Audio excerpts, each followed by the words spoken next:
à l'heure. Parce que Dieu va encore bénir quelqu'un ce matin. Dieu veut encore se lever, il va se lever dans la vie de quelqu'un ce matin. Il va poursuivre dans cette dimension. C'est ça le culte. C'est la présence de Dieu qui est la chose la plus importante. C'est le Saint-Esprit que nous élevons parce qu'il est la personne la plus importante sur la terre. Merci Jésus.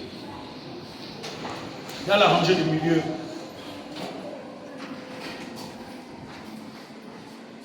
il y a une maman dans cette rangée du milieu qui va recevoir une attaque. Ce ne sera pas une attaque spirituelle, mais ce sera quelqu'un qui va te menacer physiquement.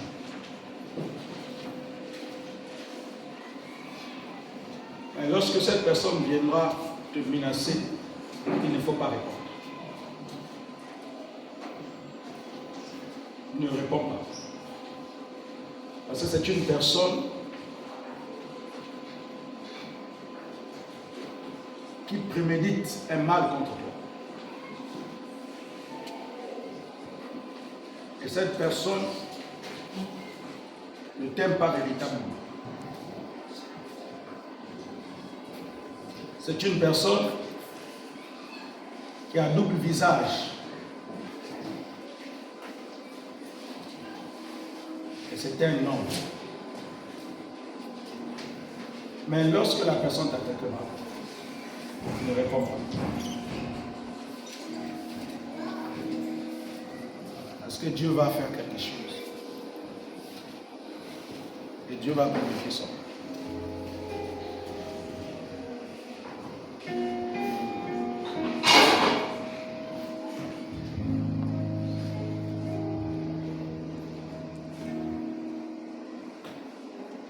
Derrière cette attaque se cache quelque chose que Dieu a commencé à préparer. J'insiste, ne réagis pas.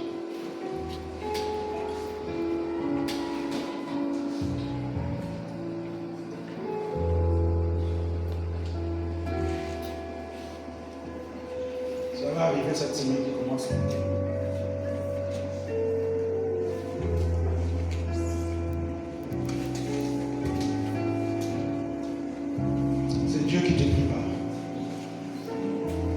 Qui arrivera et il te donne la voie à suivre.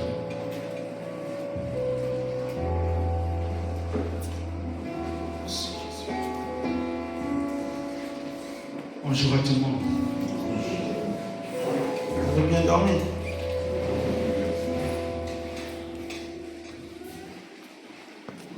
Est-ce qu'on peut donner au Seigneur un bon amen?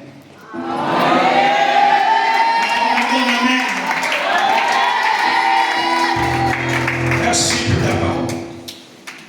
Merci pour l'esprit. Merci pour cette semaine. Merci pour ta parole qui est un marteau. La parole qui est esprit et vie. Ce matin, nous allons clôturer notre séminaire.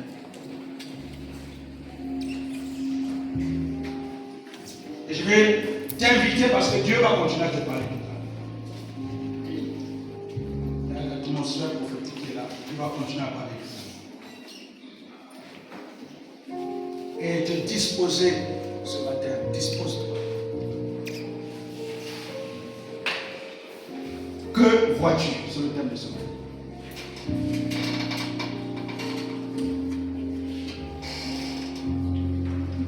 Je vais ce matin nous transporter dans le monde des esprits. Pas dans le monde des esprits démoniaques, mais dans le monde des esprits de Dieu. Parce que les anges de Dieu, ils sont esprits. Que vois-tu? Jérémie, le chapitre 1, verset 11 à 13. Nous allons lire ce texte. Jérémie, le chapitre 1, verset 11 à 13. Il est écrit: nous nous lèverons par respect et par honorabilité de la parole qui est l'autorité suprême. La parole de l'Éternel me fut adressée en ces mots. Que vois-tu, Jérémie? Que vois-tu, Jérémie? Je répondis, je vois une branche d'amandier. Et l'Éternel me dit, tu as bien vu, car je veille sur ma parole pour l'exécuter. La parole de l'Éternel me fut adressée une seconde fois, en ces mots. Que vois-tu? Je répondis, je vois une chaudière bouillante du côté du septentrion. Amen.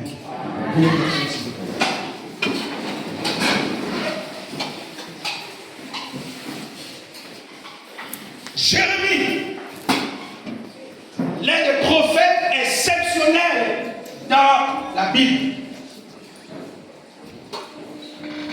C'est un prophète qui a prophétisé pendant plusieurs années. Et Dieu l'a utilisé pour annoncer les malheurs qui devaient s'abattre sur Israël. Et Jérémie était donc un prophète de crainte, un prophète authentique, parce qu'il était connu hors des frontières d'Israël. Quand il parlait de la part du Seigneur, c'est que ces choses devaient arriver. C'est lui qui a prophétisé qu'Israël devait aller en captivité en Babylone. Celui qui a parlé au roi Sédécias qui devait se rendre. Et ce qu'il avait dit, Dan. Dieu pose la question à Jérémie, qu'est-ce que tu vois? Et ce matin, ce n'est pas à Jérémie que Dieu pose la question, c'est à vous et moi. Qu'est-ce que tu vois?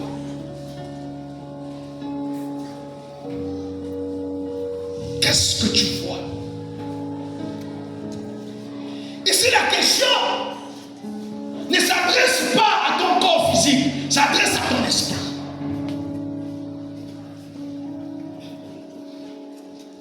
Le monde dans lequel on vit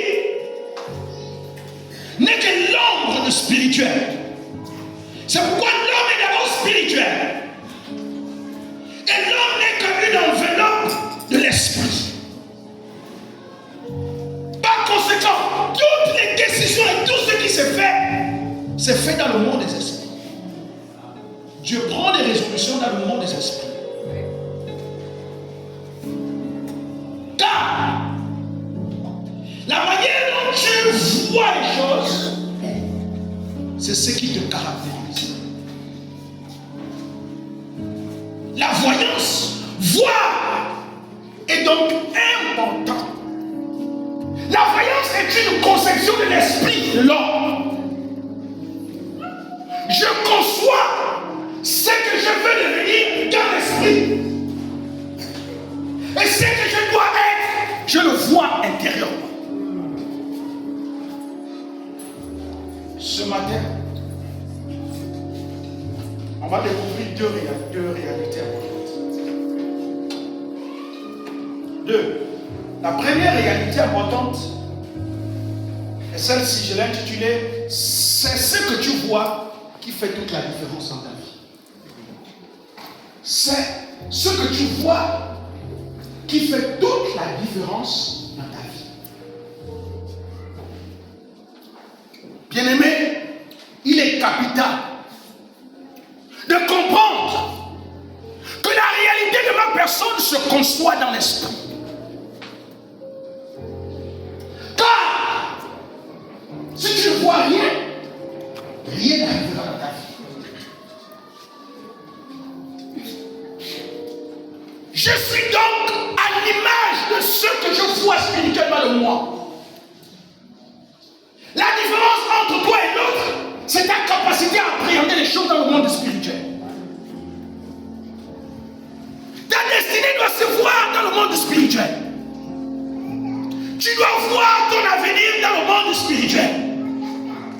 vois rien, rien n'arrivera. Dieu s'adresse ici aux esprits. Parce que l'esprit a la capacité de voir ce que le monde physique ne peut pas voir.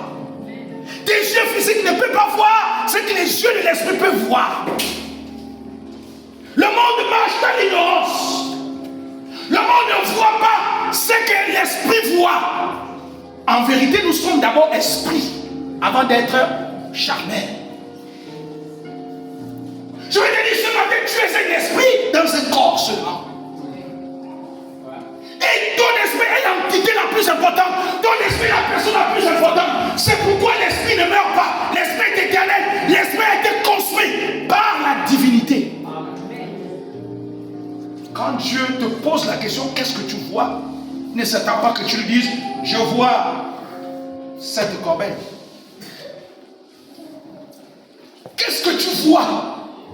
La question t'est posée. Qu'est-ce que tu vois quand tu regardes? Quand tu regardes ta vie, qu'est-ce que tu vois de toi-même? Certaines personnes, quand Dieu les pose la question, qu'est-ce que tu vois? Je ne vois qu'un mur. Là, nous restons dans la dimension charnelle. Je vois un mur. Mais Dieu ne s'attend pas que tu vois un mur. Quand Dieu dit qu'est-ce que tu vois, Dieu veut que tu vois au-delà du mur. Qu'est-ce qui est caché derrière le mur? Qu'est-ce que tu vois? Jérémie dit, je vois une chaudière. Et Dieu te pose la question, qu'est-ce que tu vois? Car ce que tu vois, c'est ce que tu dis. Je vois derrière le mur Bambidi transformé. Je vois derrière le mur une cité. Je vois derrière le mur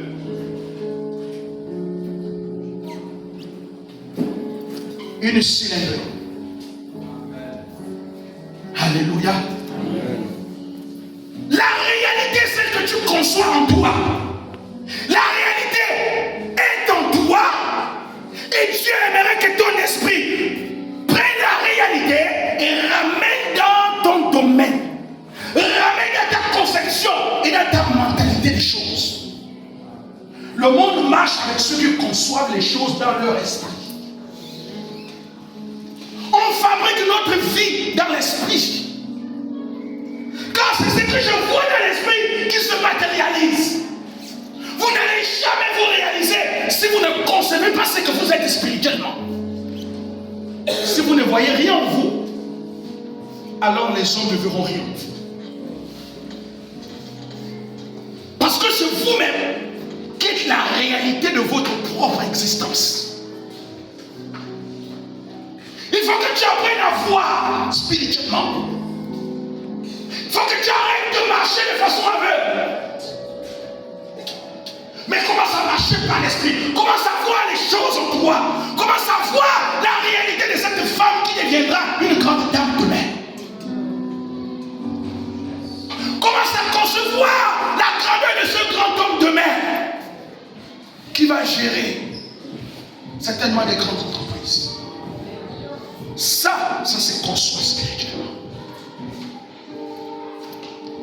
Si tu ne vois rien de ta vie et que tu continues à marcher comme rien, alors ne t'attends pas à quelque chose. Écoutez-moi bien. La voyance est la transcendance du dessein éternel de Dieu dans notre vie. C'est dans l'esprit que l'on va puiser les desseins de Dieu. Parce que Dieu a fait quoi? Dieu a déjà disposé tout devant nous. C'est dans notre esprit d'aller puiser les parts de Dieu. C'est dans notre esprit de rendre réel ce qui est encore invisible. Et ce qui est invisible ne peut se réaliser si l'esprit le saisit. Tu m'écoutes ce matin? Qu'est-ce que tu vois de ta vie? Qu'est-ce que tu vois? Ce que tu vois fait la différence dans ta vie. Parce que les autres ne vont pas voir ce que toi tu vois. Et la différence entre toi et les autres, c'est ta capacité de voir spirituellement. Il faut donc une différence entre toi et les autres. Les autres ne voient rien, mais quand toi tu regardes, tu vois quelque chose. Tu m'entends ce matin? Quand toi tu regardes, alors que les autres regardent, ils ne voient que les simples carreaux. Mais toi, quand tu regardes, mais tu vois une mine d'or. Dieu te dit, tu vois quoi? Je me vois dans 10 ans avec ceci. Je me vois dans 20 ans avec telle chose. Où est-ce que tu allais puiser ça? Tu allais puiser ça dans le monde de Dieu. Et le monde de Dieu, c'est le monde des esprits. C'est le monde spirituel. Car ça existe spirituellement. Mais c'est ta capacité à aller chercher et à ramener cela.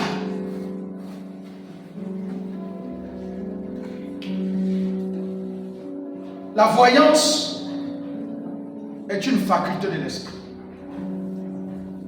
Et donc l'esprit a donc des compétences à naviguer dans le monde spirituel. L'esprit n'est pas limité par les circonstances. L'esprit a la capacité de voyager et de voir l'avenir. L'esprit a la capacité d'aller puiser dans les ressources de Dieu, dans les ressources que tes yeux ne peuvent pas voir. C'est pourquoi le monde appartient à ceux qui voient. Les gens qui se réalisent sur la terre, ce sont ceux qui voient. Les gens qui deviennent ceux qui veulent devenir, c'est ceux qui voient. Pas aux aveugles. Alléluia.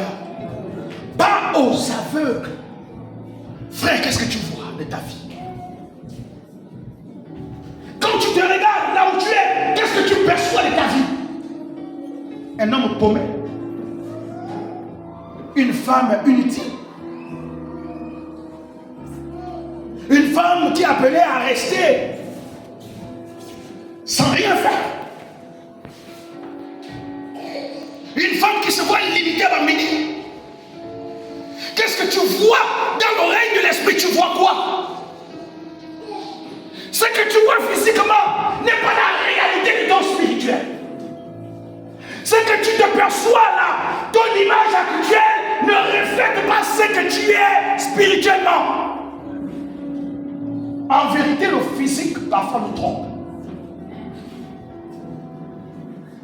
C'est pourquoi il ne faut jamais mépriser les gens. Il ne faut jamais regarder le présent des gens. Ne jugez jamais les gens, ne tirez jamais des conclusions totales sur le présent des gens. Parce que vous ne savez pas. Vous ne savez pas l'appréhension que lui a de son avenir. C'est pourquoi même les sœurs, quand les frères vous demandent un mariage, si vous vous contentez sur le présent, vous passerez à côté.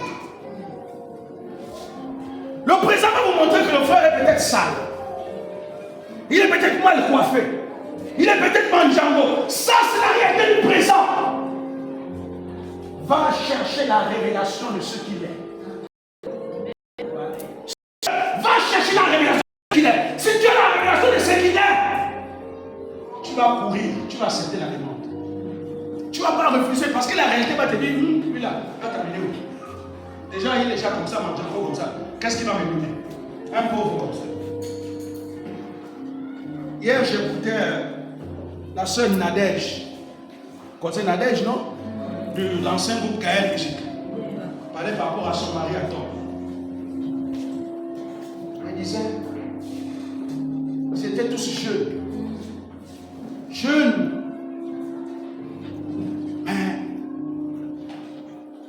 Quand le frère s'est approché d'elle, parce qu'elle est née d'une famille quand même aisée. Et le frère a grandi dans l'église.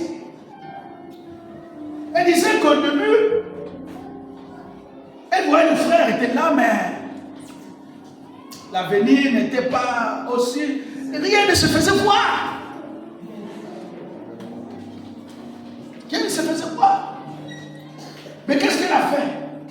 Elle est allée chercher la révélation du frère. Elle dit qu'elle devait passer à côté, elle devait refuser la demande. Elle devait refuser sur la base de la réalité présente. Mais lorsqu'elle allait chercher la révélation, lorsqu'elle allait consulter Dieu pour savoir quel genre d'homme elle devait épouser, Dieu l'a dit, tu te marieras à un serviteur de Dieu. Et les prophéties sont sorties sur elle en disant, tu épouseras un homme de Dieu. Elle a dit, j'ai failli passer à côté de la grâce. Elle dit aujourd'hui, lui et moi on voyage dans le monde entier. On anime des conférences partout à travers le monde. Aujourd'hui c'est un homme responsable. Et mon père qui disait que toi tu vas épouser un homme de Dieu, va te donner quoi? Aujourd'hui, mon père ne peut plus rien dire. Mon père est dans la confusion. Parce que c'est celui qui le méprisait aujourd'hui qui l'offre les voitures, qui l'offre les biens. Attention, sœurs, qui ne basent leurs émotions que sur l'aspect physique et charnel, sur la beauté, le visage.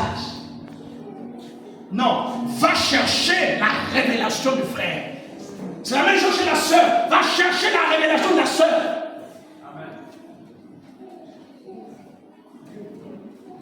Parce qu'il y a des sœurs qu'il ne faut pas épouser. Il y en a qui sont des étoiles, il y en a, si tu épouses, elles vont te détruire. C'est vice versa, aussi les frères, si tu épouses, va te détruire. Va chercher la révélation. Nous comprenons donc ici que la réalité présente ne caractérise pas le devenir. Ce qui caractérise notre devenir, c'est ce que nous voyons dans l'esprit. Et l'esprit ne se trompe pas. Écoutez-moi bien, le monde spirituel est éternel. Donc quand tu vas puiser dans le monde des esprits, un ange ne peut pas venir t'annoncer le mensonge. Il n'y a que le diable, les démons qui annoncent le mensonge. Quand tu envoies un ange te parler, c'est que c'est vrai. Dans le monde spirituel, tu as quoi? Tu as la révélation de ce que tu attends. Est-ce que quelqu'un m'écoute ce matin? Nous devons plus travailler notre esprit. Et l'esprit se travaille. Parce que c'est grâce à l'esprit que l'on transcende dans le monde spirituel. Vous voyez, Dieu est esprit. Il faut que ceux qui l'adorent, l'adorent en esprit d'abord. L'esprit de l'homme doit se connecter avec l'esprit de Dieu pour devenir un. Parce que pour comprendre Dieu, il faut que tu deviennes un avec son esprit. Quand tu deviens un avec l'esprit, tu comprends la nature de Dieu. Parce que c'est dans l'esprit que l'on comprend la nature éternelle de Dieu. Tant que tu es dans le corps physique charnel, tu ne vas pas comprendre la nature de Dieu. Quelqu'un m'entend ce matin? C'est pourquoi tu dois voir. Écoutez-moi bien. Le film complet de notre vie se trouve dans l'esprit. Dieu a chargé notre esprit. Toi, tu dois te connecter à ton esprit pour télécharger toute ta vie dans ton esprit. Le problème, c'est que ta destinée n'est pas téléchargée en toi. Ce n'est pas téléchargé. Et quand tu n'as pas téléchargé ta destinée dans ton esprit, tu auras du mal à comprendre les voies de Dieu. Tu ne vas pas comprendre les saisons dans lesquelles tu vas traverser. Tu ne vas pas comprendre les circonstances qui viendront à toi. Parce que quand tu as essayé de télécharger dans ton esprit, tu sais où tu vas. Un homme spirituel sait où il va. Et il sait ce qu'il fait. Un homme charnel ne sait pas. Il est surpris par les temps et les circonstances. Écoutez-moi bien. Rien ne peut être caché à l'esprit. L'esprit sait. Vous comprenez? L'esprit sait, l'esprit voit. Ton esprit là, il a les yeux. Ton esprit a des yeux. Et ton esprit voit ce que ton corps physique ne peut voir. Le problème, c'est que tu as assis dans l'enveloppe. L'enveloppe corporelle nous limite. L'enveloppe corporelle nous amène dans le péché. Mais quand tu es dans l'esprit, tu vois les réalités invisibles. Car les réalités invisibles se manifestent dans le monde de notre esprit. Quelqu'un m'écoute ce matin? Amen. Frère, qu'est-ce que tu vois de ta vie? Demain, c'est qu'on soit dans ton esprit. Le genre d'homme que tu veux être réellement se conçoit en toi. Et ça passe par aujourd'hui. Vous voyez, quand vous avez la révélation de ce que vous êtes, vous ne vous comportez plus n'importe comment. Vous ne parlez plus n'importe comment. Vous n'avez plus le temps pour commettre certaines choses, certaines bêtises. Vous n'aurez plus le temps pour raconter n'importe quoi. Parce que vous savez où vous allez. Tu sais où tu vas. Alléluia. Comment savoir? Alors, tu te négliges. C'est parce que tu n'as pas encore vu que tu es. Tu n'arrives pas à porter ta véritable identité. C'est parce que tu ne sais pas encore qui tu es. Et tu ne vois rien. Qu'est-ce que tu vois?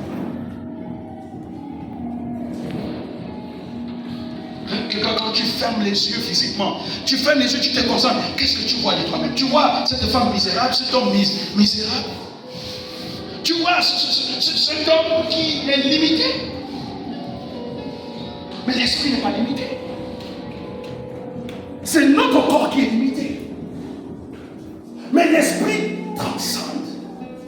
L'esprit va au-delà des frontières. L'esprit nous amène à lire les saisons de Dieu. Vous savez, il y avait des tribus en Israël qui avaient la science des temps et des saisons. Souvent, cette tribu, quand Israël devait quitter d'un camp pour continuer la marche, on appelait cette tribu. On disait à cette tribu, parce que Dieu les avait donné la science, ils avaient une intelligence pour lire les saisons. Et quand il disait aux anciens, avançons, et qu'on avançait, on allait sur.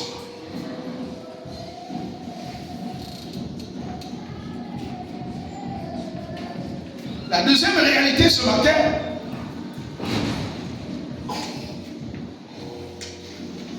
Dieu voit en toi ce que tu ne vois pas.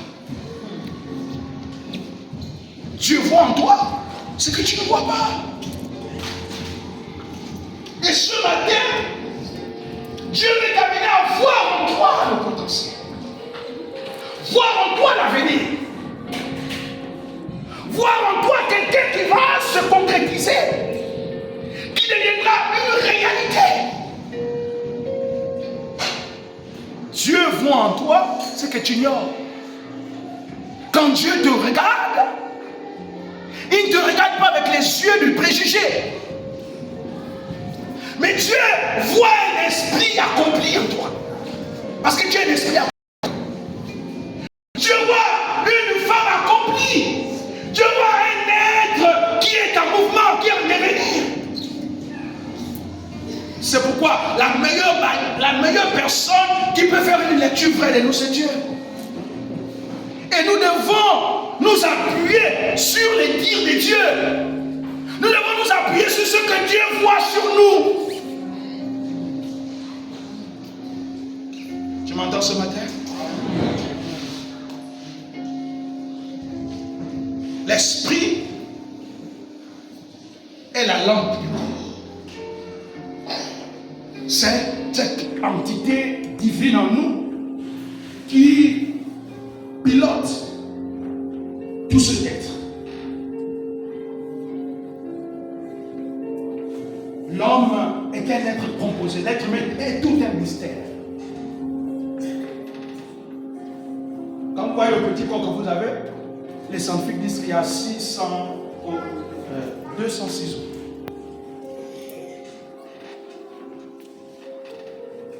Il y a 5 litres de corps, de sang dans le corps. Il y a des milliers de cellules dans le corps de l'être humain. l'homme est tout un mystère. Tu es un mystère. Un mystère est appelé à se révéler. Donc quand Dieu te voit, il ne voit pas un simple Moussavou. Qu'on a déjà dit, ah Moussavou là, qu'est-ce qu'on attend de lui? Oh, Jacqueline là, qu'est-ce qu'elle va devenir? Donc quand Dieu te voit, il voit tout un mystère qui doit se déployer. C'est pourquoi, bien-aimé, tu dois apprendre à désormais à te considérer. Tu dois apprendre à voir les choses pas comme la société voit les choses. Pas sur la base de ce que tu entends, mais sur la base de ce que Dieu a déjà dit de ta vie. Qu'est-ce que tu vois? Un homme déjà fini. Oh, j'ai déjà tel âge, qu'est-ce que je peux encore faire? Je vais seulement attendre pour les enfants. Tu es sûr? Qu'est-ce que tu vois? Une femme déjà fatiguée. Oh, moi là, qui peux encore me marier? Tellement qu'on me qualifie de tout, de ceci. Tu es sûr, c'est ce que tu vois? Ah, moi je pense que là où je suis là, assis à Bambidi, je vais encore aller où? Je vais encore aller où? Alors, au sortir d'ici, je vais t'encourager à aller dans ta chambre. Tu prends tes deux genoux, tu les mets au sol. Tu prends ton front, tu le mets contre terre. Tu vas dire à Dieu, montre-moi qui je suis. Je suis fatigué de marcher par la chair, par la vue. Quand Dieu va te montrer qui tu es, et que quand tu vas sortir de ta chambre, ta vraie histoire commencera à partir de là. Je dis que ta vraie histoire commencera à partir de là. Je connais des frères et des sœurs, quand elles ont reçu la révélation de leur personnalité, celles qui étaient même plongées dans, elles ont lié le bagage, elles sont parties. Celles qui étaient dans des choses bizarres, elles ont commencé à arrêter. Elles ont commencé à chercher Dieu. La révélation amène l'homme toujours à chercher Dieu. Et quand elles ont commencé à chercher Dieu, leur histoire a commencé. Quelqu'un m'écoute ce matin? Amen. La prise de conscience est cachée dans la révélation. L'identité est dans l'esprit. En vérité, c'est notre esprit qui façonne la réalité que nous devons être. Ça veut dire, celui que tu veux devenir se fabrique dans ton esprit. Le mode de vie, le genre de vie que tu vas avoir demain, c'est dans l'esprit.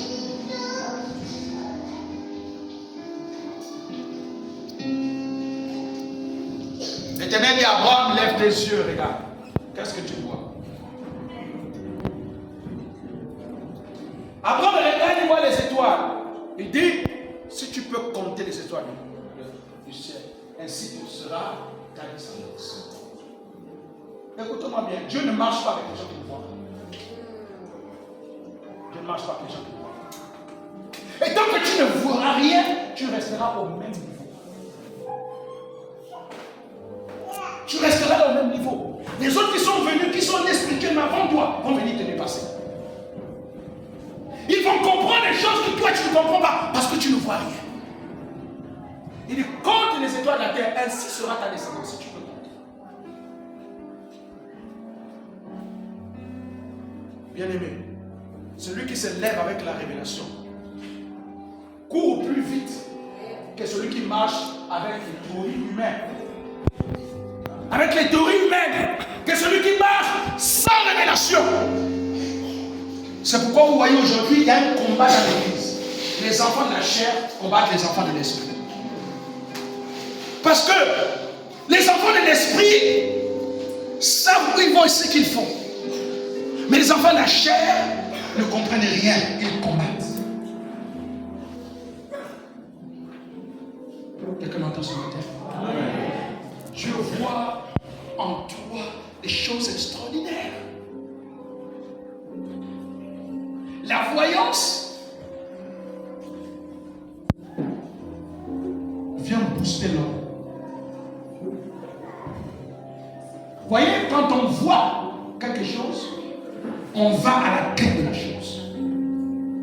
On va à la découverte de quelque chose.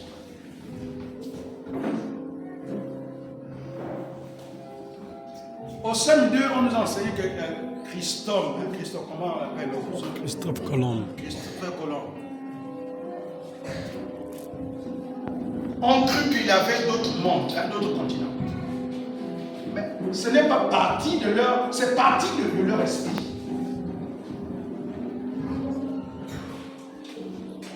C'est parti de leur esprit. Ils ont compris qu'il y avait d'autres continents, qu'ils pouvaient aller à la découverte d'autres continents.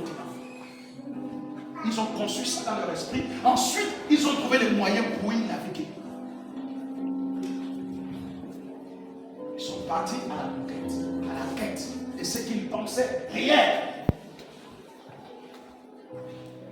Écoutez, quand Dieu nous parle par les rêves, c'est dans l'esprit qu'il parle. Parce que quand nous dormons la nuit, le corps dort. Et le corps ne peut pas recevoir un message de Dieu. Parce que le corps humain est limité. Donc quand Dieu nous parle par les rêves, c'est par l'esprit qu'il parle.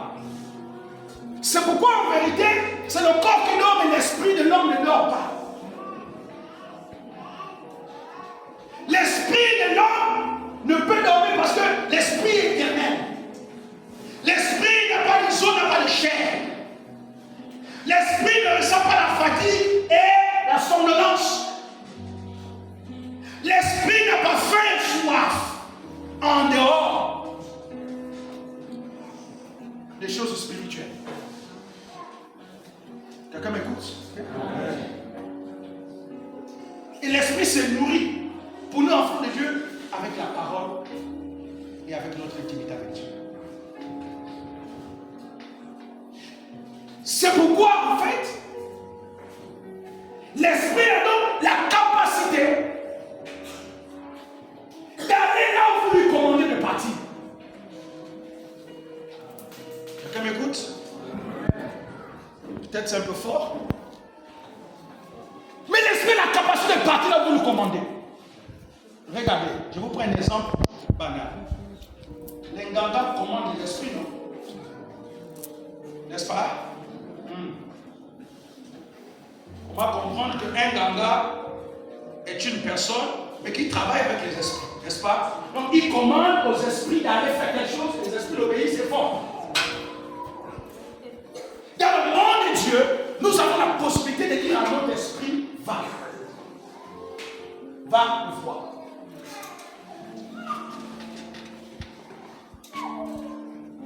Quelqu'un m'entend ce matin? Amen. En toi,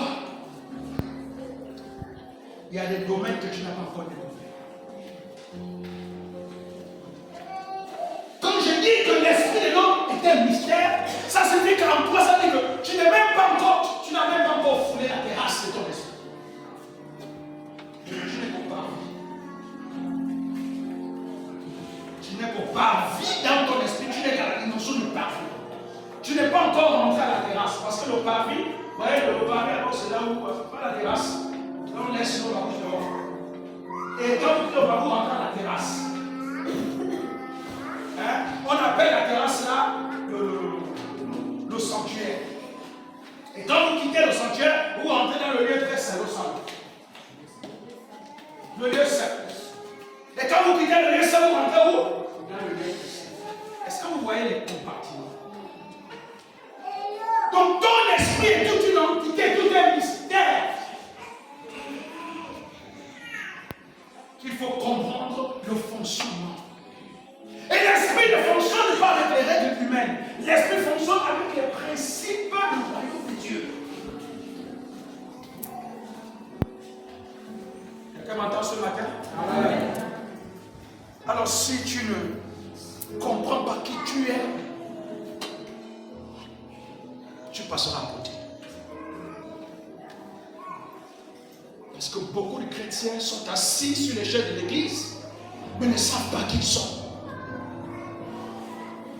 Beaucoup de chrétiens sont frustrés, mais c'est parce qu'ils n'ont pas la révélation de leur entité.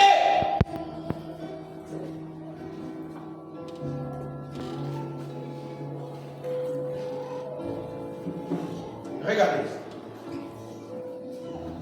Un vrai chrétien, quand il rentre quelque part, là où il y a les francs-maçons, les hommes mystiques, ce sont les hommes mystiques qui vont faire quoi?